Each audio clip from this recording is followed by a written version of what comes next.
Viewers, welcome back to Chelsea's Cheat Day. Today we're going to be making Sopapilla Cheesecake bars.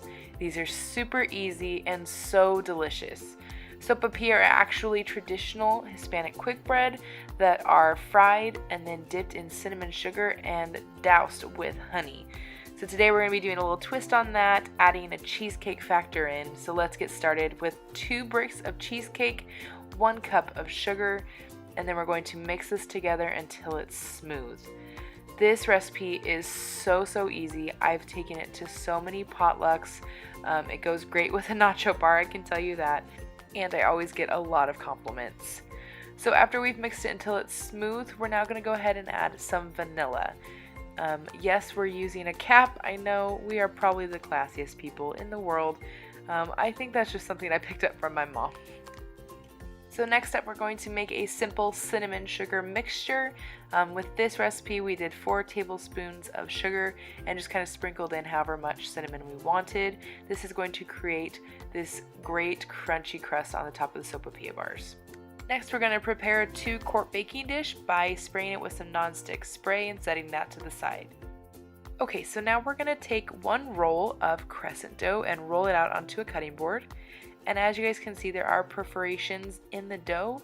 This isn't great for what we want to do with it. We actually want to have 1 uniform dough layer. So what we're going to go through and do is actually pinch together all of the holes or the perforations in the dough and then flatten them out to make sure that they're all 1 uniform sheet of dough. After you've completed that, go ahead and take a rolling pin and go ahead and just roll the dough right onto that. That's going to make it super easy to move the dough over to the dish and to roll it out, so that way you got a good start for making 1 flat layer. So this layer is going to act as our bottom crust. So you're going to want to take a second to make sure that it's spread out to all the corners, that it's as flat and even as possible for our next layer. So we'll start to sweeten things up by taking a little bit of our cinnamon sugar and just spreading it over this layer. So next we're going to take our cheesecake layer and spread that evenly on top of the dough. Make sure that you get it into all the corners and spread as evenly as possible. So now we're going to add another layer of Crescent dough, which we went ahead and just did the same exact thing we did with the first layer. And we're going to spread that over the cheesecake layer. Make sure that it hits all the corners and gets to the very edges to create a great top crust. Next, we're going to take 1/4 cup of melted butter and with a pastry brush, just brush it over the top layer of the dough. Again, we're going to want to spread this as evenly as possible, just like all the other layers.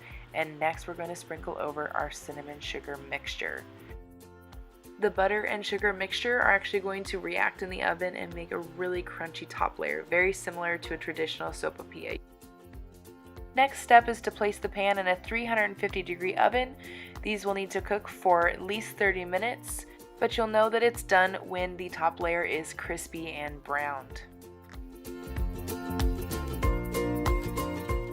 I would definitely suggest that you give this time to cool and then actually place it into the refrigerator.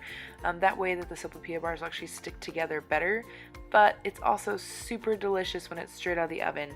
So if you want to go ahead and cut into it, just know it might be a little more gooey than what it would normally be. You definitely serve this with ice cream or whipped cream, but we're going to put some honey on it. And then that's it, guys. It's that easy. Thank you guys so much for watching. Please make sure you go down and subscribe and like this video. Follow us on Facebook and Instagram, and we will see you guys next time. Bye!